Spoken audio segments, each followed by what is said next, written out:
Hi everyone. నాకు భోజనం చేసిన తర్వాత ఒక మంచి అలవాటు ఉందండి. అది చెడ్డ అలవాటు అనుకోండి, మంచి అలవాటు అనుకోండి.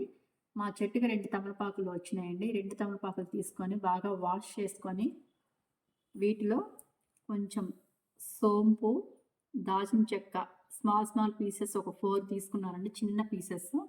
2 పెప్పర్ సీడ్స్, లవంగాలు 2,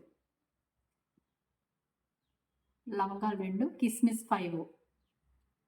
ఈ మొత్తాన్ని ఈ తమలపాకుల్లో వేసుకొని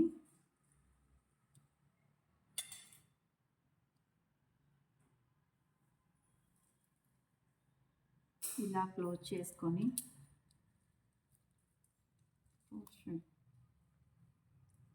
మొత్తం ఫోల్డ్ చేసుకొని భోజనం తిన్నాక డైలీ ఇలా తింటానండి. ఇలా తినడం వల్ల అరుగుదల బాగుంటుంది. అరుగుదల చాలా బాగుంటుందండి. నాకైతే ఇట్లా అలవాటు ఉంది. నా వీడియో నచ్చితే మీకు లైక్, కామెంట్, షేర్, సబ్స్క్రైబ్.